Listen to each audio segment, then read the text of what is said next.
So last year I had an opportunity to visit 7 U.S. universities, pretty different universities across the board, and I chose them because they'd done particularly well on the benchmarks of the NSSE, which are active learning, academic challenge, supportive campus environment, enriching educational experiences, and staff and student interactions. So each of these universities had done particularly well on these benchmarks.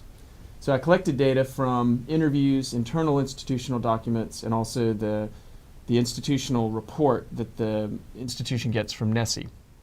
And so the interviews in particular were conducted with faculty members, institutional researchers, or senior management team members. And the data was then analyzed and will be presented along the following spectrum of usage.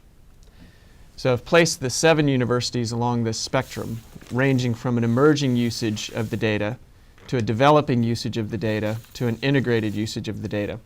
So for instance, in institutions A and B, which I termed as emerging usage of the data, just some sample quotes from the interviews would go as follows. Institution A: our Office of Institutional Research is responsible for presenting these data to faculty and staff and did several presentations to them.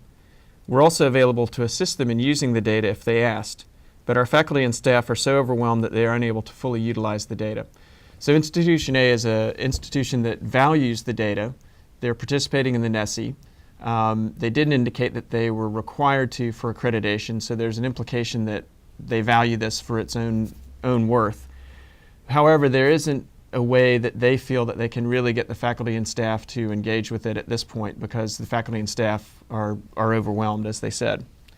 Institution B. So this is a quote from one of the institutional researchers.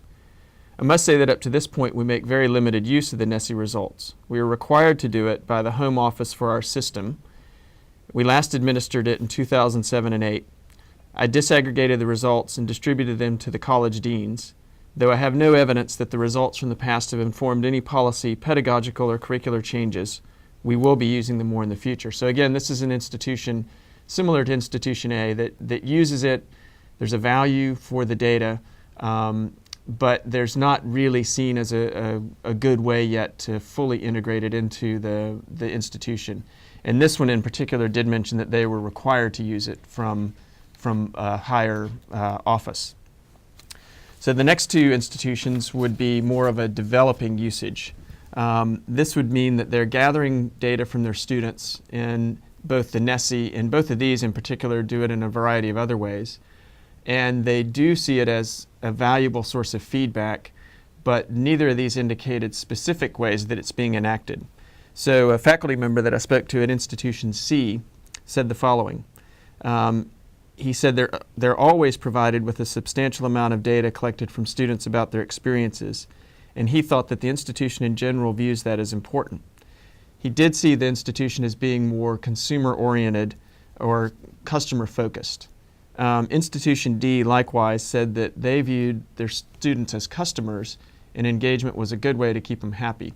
So again, both of these see the NSSE as a valuable tool for feedback and also to indicate to them some ways that they can help students enjoy their time more at the institutions. And both of these institutions were private, so I was wondering, I didn't pursue it any further than just getting this these initial quotes, but I was wondering if that might have had something to do with the more customer or consumer focus.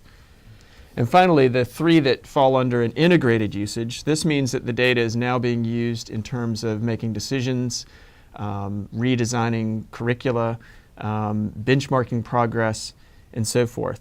So Institution E was one that uses the NSSE as a way to inform their strategic planning process. So they're actually using the benchmarks of the NSSE as ways that they have now set about to go about strategic planning, and then they'll use the results from the data as benchmarks to see how their progress is going with that.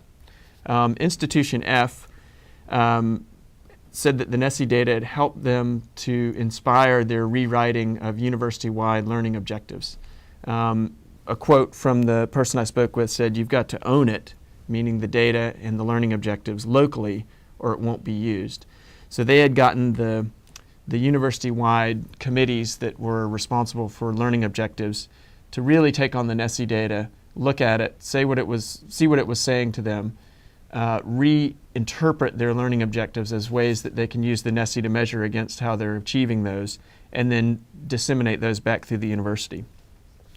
And Institution G specifically mentioned that the USA Today newspaper in the United States, that their publication of the NSSE data had inspired them to pay more attention to it because it was a good way to promote this particular institution.